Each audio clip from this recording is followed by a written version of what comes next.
बारिश में अमीर के फीके, गरीब बहू के तीखे मोमोज। सभी शांत रहिए, दे रही हूँ सभी को एक एक करके मोमोज। भाभी जी, अपने तीखे मोमोज की चटनी जरा ज्यादा देना। हाँ दे रही हूँ, बस 1 मिनट। यकीन नहीं होता कि ये मेरा ही ठेला है जिस पर कभी एक ग्राहक भी बड़ी राह तकने के बाद आया करते थे। भारती आंखों में आंसू लिए लाइन से खड़े हुए ग्राहकों को देख रही थी, जो बारिश में छाता लिए बस उसके मोमोज खाने को खड़े हुए थे। तो वहीं दूसरी तरफ शेफाली भी अपने रेस्टोरेंट की खिड़की से आरती को देख रही थी। कमाल है, इस छोटे से ठेले वाली की किस्मत मुझसे ज्यादा अच्छी निकली। लोगों की भीड़ इसके ठेले को घेरे हुए है और यहाँ मेरे रेस्टोरेंट में एक ग्राहक भी नाम का नहीं है। बस बहुत हुआ, अभी जाकर इसको बताती हूँ। शेफाली ऐसे बोलकर आरती के ठेले के पास को जाने लगी। शेफाली का रेस्टोरेंट पूरा खाली पड़ा हुआ था, लेकिन आखिर ऐसा क्यों था? इतने बड़े रेस्टोरेंट के आगे आखिर भीड़ एक छोटे से ठेले पर क्यों थी? और शेफाली आरती के पास क्या करने को जा रही थी? चलिए कहानी में थोड़ा पीछे चलकर इन सभी सवालों के जवाब जानते हैं। माँ जी लीजिए और खाइए ना मोमोज, मैंने और बनाए हैं। बहू, अब और नहीं, तेरे हाथों के मोमोज बड़े तीखे होते हैं, एकदम चटकारेदार, और चटनी का तो बस पूछो नहीं। वाह वाह वाह, क्या स्वादिष्ट चटनी है। बस बहू, मैंने तो बहुत खा लिया, अब और नहीं खाए जाएंगे। माँ मुझे और मोमोज दे दो, मैंने अपने वाले बाबा को दे दिए। वाह आरती, तुमने बहुत ही बढ़िया तीखे मोमोज बनाए हैं। सच में खाकर मजा ही आ गया। बारिश का मौसम और तुम्हारी ये तीखे मोमोज और इनके साथ ये तीखी चटनी, आहा, बस क्या कहने हैं इन सब के। चलिए अच्छा है आपको पसंद आ गए, नहीं तो अब तो आटा भी नहीं है घर में। मुझे तो टेंशन हो रही थी कि आज मैं आप सभी को क्या खिलाऊंगी। लानत है मेरे जैसे मर्द पर। घर में बीवी, बच्चा और माँ है और मैं मोहताज होकर पड़ गया हूँ। आरती, कल से मैं किसी काम पर जाऊंगा और तुम मुझे नहीं रोकोगी। नहीं जी, आपकी टांग में चोट है, आपकी हड्डी टूट गई है, ऐसे में आप कैसे काम करोगे? बाबा के इस दुनिया से जाते ही हमारे ऊपर दुखों का मानो पहाड़ टूट गया। लेकिन जयेश जी, भगवान जी के फैसलों के पीछे कौन सी लीला छिपी है ये कोई नहीं जानता। आप चिंता मत कीजिए, मैं कोई काम ढूंढूंगी और अपने घर का खर्च चलाऊंगी। आरती ने ऐसे बोलकर बात को खत्म कर दिया। आरती एक गरीब औरत थी जो अपने घर में अपने एक बेटे, पति और सास के साथ रहती थी। आरती के घर में इस वक्त तंगी का माहौल था। उसका ससुर इस दुनिया से जा चुका था और तभी से दुखों के पहाड़ ने पूरे परिवार को अपने बोझ तले कुचला हुआ था। अब आरती के घर में दाने दाने की किल्लत शुरू थी और इसी किल्लत को खत्म करने को आरती ने अपने परिवार को मोमोज खिलाकर कुछ कमाने को घर से बाहर कदम रखा। कितने काले बादल छा रहे हैं आसमान पर, लगता है जमकर बारिश होगी। चल आरती, इससे पहले ये अंबर से गिरती बूंदे तुझे भिगाए, तू अपने परिवार का पेट पालने को कोई काम ढूंढ ले। मैं क्या काम ढूंढूं? अरे हाँ, यहीं कुछ ही दूरी पर एक नया रेस्टोरेंट खुला है, चलो वहाँ चलती हूँ, हो सकता है कि कुछ काम मिल ही जाए। क्या नाम है वैसे उस रेस्टोरेंट का? अरे हाँ, शेफाली के मोमोज। आरती ऐसे बोलकर शेफाली के मोमोज नाम वाले रेस्टोरेंट की तरफ जाने लगी। तो वहीं दूसरी तरफ मैंने टोटल रेस्टोरेंट में 100 सीट्स लगवाए हैं, जिसमें से डेली 30 या 40 ही भरते हैं और बाकी के सीट्स खाली रह जाते हैं, पता नहीं क्यों। अरे 2 कस्टमर्स आ रहे हैं। मैडम बताइए आप क्या लेंगी? हमारे यहाँ कई तरह के मोमोज मिलते हैं, जैसे fried momos, steam momos, veg momos, non veg momos, cheese momos. आप कौन से लेंगी? काफी वैरायटी है आपके यहाँ तो। ठीक है, मैं लूंगी फ्राइड मोमोज और नॉन वेज मोमोज, वो भी स्टीम वाले। और मेरे लिए नॉर्मल स्टीम मोमोज ले आइए। दोनों लड़कियों ने अपना ऑर्डर दे दिया। कुछ ही देर के बाद उन दोनों का ऑर्डर लेकर वेटर आ गया और उन दोनों ने मोमोज खाने शुरू किए। ये कैसा है? इसमें तो कोई टेस्ट ही नहीं है। बिल्कुल फीके मोमोज हैं। अरे भाई, हम इंडियन है, कोई वेस्टर्न नहीं जो फीके मोमोज पसंद करेंगे। मुझसे नहीं खाए जाएंगे पानी जैसे मोमोज। रुक जा यार, इनको खाना तो मेरे लिए भी मुश्किल ही है, लेकिन पैसे दिए हैं तो खाने तो पड़ेंगे ही। दोनों लड़कियों ने बड़ी मुश्किल से अपने अपने मोमोज को फिनिश किया, जिसके बाद वो रेस्टोरेंट से निकल आई। ये क्या बात हुई? जिसे देखो वही फीके फीके मोमोज करता हुआ आता है। अरे मोमोज तो ऐसे ही होते हैं, पता नहीं बस सभी को कमी निकालने की क्यों पड़ी रहती है। शेफाली अपने कस्टमर्स की डिमांड पर ध्यान नहीं देती थी। आज भी उसने वही किया। अभी शेफाली गुस्सा करते हुए अपने ऑफिस से बाहर ही आई थी कि तभी वहां पर आरती आ गई। नमस्ते मैडम जी। इयो, कौन हो तुम और मेरे रेस्टोरेंट में क्या कर रही हो? सारे कपड़े बारिश में भीग रहे हैं और चप्पलों में भी कितनी मिट्टी भरी हुई। जाओ यहाँ से, मेरा सारा रेस्टोरेंट कीचड़ कीचड़ कर दिया।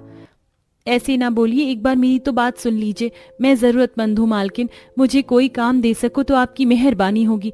मैं आपके रेस्टोरेंट में कुछ भी करने को तैयार हूँ, बर्तन मांज दूंगी, वेटरिंग भी कर लूंगी, या अगर आप बोलो तो मोमोज भी बना दूंगी। मैं बड़े चटकारेदार मोमोज बनाती हूँ, बस एक बार आप हाँ कह दो। अरे ओ, सामने दरवाजा है, जहाँ से आई हूँ ना वहीं चली जाओ और कभी मुड़कर मत देखना। मेरे इतने हाई क्लास रेस्टोरेंट में तूने सोच भी कैसे लिया कि मैं तुझ जैसी गरीब और गंदी सी औरत को लगाऊंगी। मेरे यहाँ बाहर से सफाई से बनाए मोमोज आते हैं और साथ ही वेटर भी अच्छे घरों के लोग काम करते हैं। ऐसे ही नहीं चुन लिया मैंने अपना स्टाफ। चल अब निकल यहाँ से। आई बड़ी, पता नहीं कहाँ कहाँ से लोग मुंह उठाकर चले आते हैं। मैडम, हमारे मोमोज में फीका होने की शिकायत आ रही है। हर खाना बेचने वाली जगह पर एक बनाने वाला लगा हुआ होता है। आप एक बार सोच लो, हो सकता है इन्हें काम पर लगाना फायदे का हो जाए। मैंने तुमसे पूछा मैंने? जब बोलने को कहा जाया करे तब बोला करो ना। नौकरों का मुंह बस तब चलता हुआ अच्छा लगता है। मेरा रेस्टोरेंट बहुत अच्छा चल रहा है, इसीलिए मुझे किसी की जरूरत नहीं है। जाओ, निकल जाओ मेरे रेस्टोरेंट से। शेफाली ने ऐसे बोलकर धक्के मार मार कर आरती को रेस्टोरेंट से निकाल दिया। इतने में बारिश भी शुरू हो गई थी, लेकिन आरती ने हार नहीं मानी। वो भटकती गई और जगह जगह बाजार वगैरह में काम ढूंढने लगी। एक बार सोच लो लाला, जरूरतमंद हूँ, काम की जरूरत है, कुछ हो मेरे बस का तो दे दो। अरे नहीं बेटिया, नहीं है, होता तो जरूर देता। अच्छा, शुक्रिया लाला, अपना कीमती वक्त देने को। चलती हूँ। अब मैं क्या करूँ, किसी ढाबे किसी दुकान में मेरे लिए कोई काम नहीं है, दूसरों के आगे मैं कभी हाथ फैलाऊंगी नहीं। अब तो बस एक ही रास्ता बचा है। आरती ऐसे बोलकर अमीरों की बस्ती चली गई, जहां पर जाकर उसने अब घरों में काम मांगा, लेकिन किसी भी औरत ने उसे काम पर नहीं रखा। अरे कहाँ घुसी आ रही है, सारे कपड़े भीग रहे हैं तेरे, यहीं ठहर जा, और मेरे घर में कोई काम नहीं है। राम राम, लगता है कि इस मतलबी दुनिया में मुझ गरीब के लिए कोई काम ही नहीं है, लेकिन मैं भी हार नहीं मानूंगी। अभी भी एक गली बची हुई है, हो सकता है कि मुझे वहाँ कोई काम मिल जाए। आरती नेक उम्मीद के साथ आगे बढ़ी, जहां उसे कई घरों से तो निराशा ही मिली, लेकिन अंत में एक भली औरत ने उसे काम पर रख लिया। ठीक है, मुझे लगता है कि तुम सच में जरूरतमंद हो, इसीलिए मैं तुम्हें काम पर रख लेती हूँ। वैसे मुझे जरूरत तो नहीं है किसी भी काम वाली की, लेकिन अगर कोई औरत बारिश में खुद को भीगते हुए भी काम ढूंढ रही है तो यकीनन वो बहुत ही ज्यादा मजबूर है।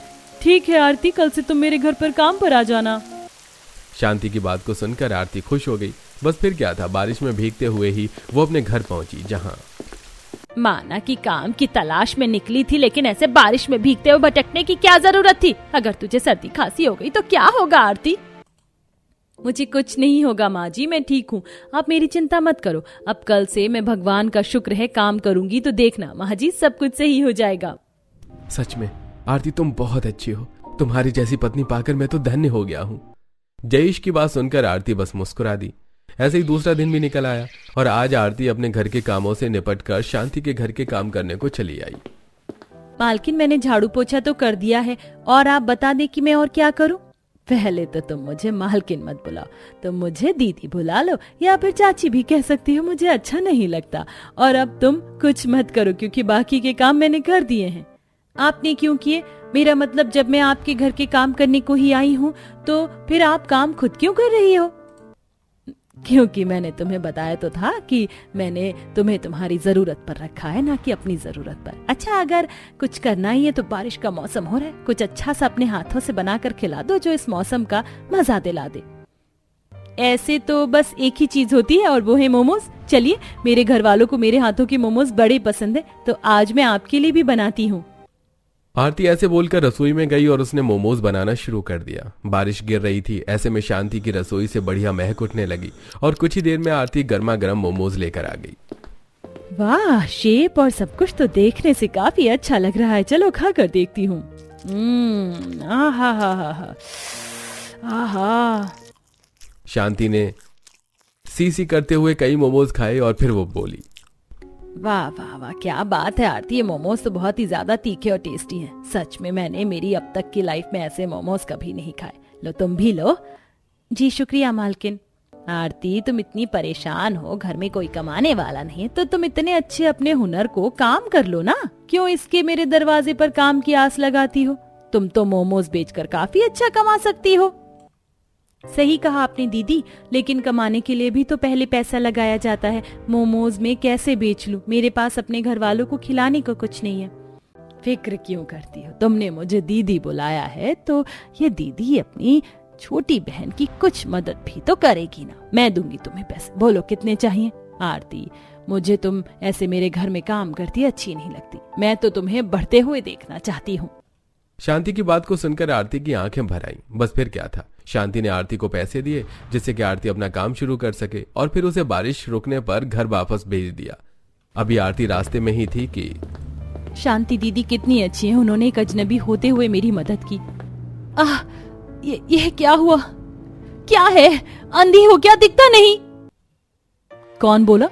अरे ये तो वही औरत है, तू इसी के लायक है। शेफाली आरती से ऐसे बोलते हुए वहां से आ गई। आरती को शेफाली की बात का बहुत बुरा लगा था, लेकिन उसने इसे बस इग्नोर कर दिया। ऐसे ही अगले दिन आरती ने मोमोज बनाने का सभी सामान खरीदा और बर्तनों और रेडी का इंतजाम करके आरती अपने तीखे मोमोज बेचने को निकल गई। समझ नहीं आ रहा कि इन मोमोज को बेचने कहाँ जाऊं। भगवान, बड़ी आस से मैंने ये काम शुरू किया है, बस मुझे कामयाब करना। अरे हाँ, वो जो अमीर घमंडी औरत है जो मोमोज का रेस्टोरेंट चलाती है, वहीं जाकर ठेला लगा लेती हूँ।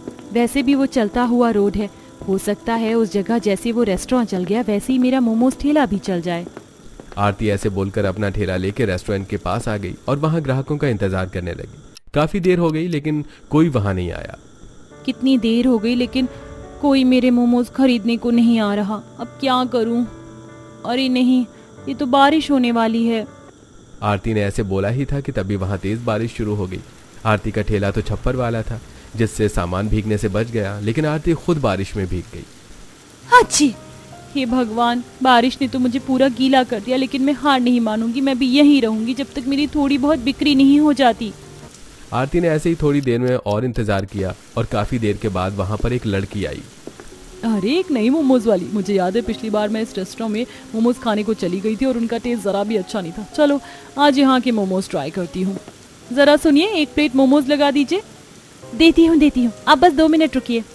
आरती ने ऐसे बोलकर मोमोज को फ्राई किया और एक प्लेट मोमोज उस लड़की को दे दिए।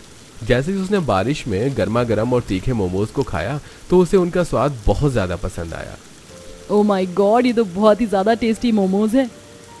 माय गॉश, कितने तीखे और हॉट है। मम्मी, मजा आ गया। आपको ये पसंद आए? अगर अच्छे लगे तो बाकी लोगों को भी इनके बारे में बताना, इससे मुझे फायदा होगा। आरती की बात पर वो लड़की बस मुस्कुरा दी और फिर वो मोमोज खाकर वहां से चली गई। तो वहीं दूसरी तरफ शेफाली के रेस्टोरेंट का कुछ ऐसा हाल था। जब मैंने काम शुरू किया था तब सीट भर के मेरा रेस्टोरेंट चलता था और अब देखने को कस्टमर्स नहीं है। ऐसा क्यों? आखिर इतना डाउनफॉल कैसे? रेस्टोरेंट की ओपनिंग पर पूरा रेस्टोरेंट भरा था, फिर उसके बाद थोड़ा खाली हुआ, उसके बाद थोड़ा और आज कोई भी मेरे रेस्टोरेंट में कुछ भी खाने को नहीं आता है। मैंने हर चीज अच्छी रखी है, फिर भी आखिर क्यों? मालकिन, वो जो लोग शुरू में आए वो जगह और नाम देखकर आए थे, लेकिन अब लोगों को हमारे रेस्टोरेंट में स्वाद चाहिए। सभी बोलते हैं कि हमारे यहाँ फीके मोमोज मिलते हैं, जिसकी वजह से धीरे धीरे लोगों ने हमारे रेस्टोरेंट आना ही बंद कर दिया है। क्या मतलब कि फीके मोमोज मिलते हैं? अब क्या मैं खुद बना कर दूं उन्हें मोमोज? हाय बड़े शिकायत करने वाले, आज सुबह से रेस्टोरेंट खाली है। मेरा तो दिमाग गर्म हो रहा है। मैं कुछ देर को बाहर जा रही हूँ। शेफाली ऐसे बोलकर बाहर आ गई। बाहर आते ही उसे आरती का ठेला दिखाई दे गया, जिसको देखकर वो आग बबूला हो गई। What the hell? कौन हो तुम जो मेरे रेस्टोरेंट के बाहर अपना ठेला लिए खड़ी हो? तुम? अरे आप? नमस्ते। आज इस गरीब के ठेले की तरफ कैसे रुक किया आपने शेफाली जी? वैसे ये सब छोड़िए, अब आ ही गई हैं तो मेरे हाथ के मोमोज खाए बगैर मत जाना। कहीं तो एक प्लेट मोमोज लगा दूं क्या? Shut up. तुम्हारी हिम्मत भी कैसे हुई मेरे रेस्टोरेंट के बाहर अपना ठेला लगाने की? तुम यहाँ अपना ये ठेला नहीं लगा सकती हो, समझ आया? चली जाओ यहाँ से। मैंने ठेला सरकारी जमीन पर लगाया है, किसी की जागीर पर नहीं। और मेरा छोटा सा ठेला आपके रेस्टोरेंट का क्या बिगाड़ रहा है? अच्छा, ये छोटा सा ठेला जैसे लगाया है वैसे ही हटा लो, समझ आया? क्योंकि मुझे नहीं पसंद कि कोई मेरे काम में टांग अड़ाए। तुम इतनी गरीब सी फटी पुरानी साड़ी पहने अनहाइजीनिक सी औरत, अगर तुम मेरे रेस्टोरेंट के बाहर खड़ी रहोगी तो इससे मेरे काम पर बुरा इंप्रेशन पड़ेगा। इसलिए कल से मैं तुम्हारा ठेला यहाँ लगा ना देख लूं, समझी? शेफाली आरती से ऐसे बोलकर अपनी राह निकल गई, लेकिन आरती भी अपने काम पर अड़ी हुई थी। उसने वहां से अपना ठेला नहीं हटाया। ऐसे ही दिन गुजरने लगे। धीरे धीरे लोगों ने आरती को जाना और उसके मोमोज के स्वाद को पसंद किया और कुछ ही दिनों में आरती के मोमोज मशहूर हो गए। ऐसे ही आज के दिन भी बारिश हो रही थी। शेफाली का रेस्टोरेंट तो खाली पड़ा हुआ था, लेकिन आरती के ठेले पर बहुत सारे लोग थे। सभी शांत रहिए, दे रही हूँ सभी को, एक एक करके मोमोज मिलेंगे। भाभी जी, अपने तीखे मोमोज की चटनी जरा ज्यादा देना। क्या है ना, आपके जैसी चटनी और मोमोज कोई बनाता ही नहीं है, इसलिए बड़े मन से आपके यहाँ हम ये मोमोज को खाने को आते हैं। हाँ दे रही हूँ, बस 1 मिनट भैया। आप सभी का प्यार ही है जो मैं अभी तक ये काम कर रही हूँ, नहीं तो पता नहीं मेरी जिंदगी तो मुझे कहाँ लेकर जा रही थी। यकीन ही नहीं होता कि ये मेरा वही ठेला है जिस पर कभी एक ग्राहक भी बड़ी राह तकने के बाद आया करता था। आरती आंखों में आंसू लिए लाइन से खड़े हुए ग्राहकों को देख रही थी, जो बारिश में छाता लिए बस उसके मोमोज खाने को खड़े हुए थे। तो वहीं दूसरी तरफ शेफाली भी अपने रेस्टोरेंट की खिड़की से आरती को देख रही थी। कमाल है, इस छोटे से ठेले वाले की किस्मत मुझसे ज्यादा अच्छी निकली। लोगों की भीड़ इसके ठेले को घेरे हुए और यहाँ मेरे रेस्टोरेंट में एक ग्राहक भी नाम का नहीं है। बस बहुत हुआ, अभी जाकर इसको बताती हूँ। शेफाली ऐसे बोलकर आरती के ठेले के पास को जाने लगी। शेफाली का रेस्टोरेंट पूरा खाली पड़ा हुआ था और वहां कोई भी नहीं था जो उसके मोमोज को खाए। इसी गुस्से में शेफाली आरती के ठेले पर पहुंची और हाँ बोलिए, आपको क्या दूं? ज्यादा अच्छी मत बनो। अरे आप ये बताओ कि तुम्हारे ठेले के इन मोमोज में ऐसा क्या है जो मेरे रेस्टोरेंट के मोमोज में नहीं है? मेरा इतना बड़ा रेस्टोरेंट छोड़कर क्यों लोग तुम्हारे ठेले पर आते हैं? एक बार खा कर देखिए, कहो तो लगा दूं क्या 1 प्लेट? शेफाली सच में आरती के मोमोज का राज ही जानने को आई थी, इसीलिए उसने आरती से 1 प्लेट मोमोज लगवाए और उन्हें खाकर शेफाली बोली, कितने अच्छे मोमोज हैं, सच में तो बहुत ही अच्छे हैं। तुम इनमें क्या मिलाती हो? मिर्च मसाले और थोड़ा सा प्यार। आरती मोमोज के स्वाद को चखकर शेफाली का भी घमंड टूट गया और वो उसके मोमोज के स्वाद की फैन हो गई। सच में तुमने तो बहुत ही अच्छे मोमोज बनाए। अब मुझे अंदाजा हो रहा है कि लोग तुम्हारे मोमोज क्यों पसंद कर रहे हैं। मुझे माफ कर दो, पहले मैंने तुम्हारे बुरे हालातों में तुमसे गलत बर्ताव किया, लेकिन तुमने अपनी काबिलियत से साबित कर दिखाया कि किसी की कला को उसके लुक से नहीं आंकना चाहिए। चाहो तो मैं तुम्हें अब अपने रेस्टोरेंट में काम दे दूंगी, इससे तुम्हें सड़क पर नहीं खड़ा होना पड़ेगा और तुम्हारे हालात सुधर जाएंगे। नहीं मैडम जी, जब मुझे जरूरत थी तब आपने मुझे काम नहीं दिया, और अब जब आपको जरूरत है तो मैं मना कर रही हूँ। मैं अपने छोटे से ठेले के साथ खुश हूँ, मैं इसी से कोई बड़ा मकाम बना लूंगी। अब मुझे किसी की जरूरत नहीं है। आरती की बात सुनकर शेफाली बस गर्दन हिलाते हुए वहां से आ गई। शेफाली अब जान गई थी कि आरती के मोमोज के आगे अब उसके फीके मोमोज कोई नहीं खाएगा, इसीलिए उसने दिमाग चलाया और मोमोज की शॉप को खत्म करके उसने उसे पिज्जा और बर्गर शॉप बना दिया। वहीं दूसरी तरफ आरती ने अपनी मेहनत से अपना एक मोमोज का रेस्टोरेंट खोल लिया, जिससे आरती के भी हालात सुधर गए और दोनों बहुएं खुशी खुशी रहने लगी।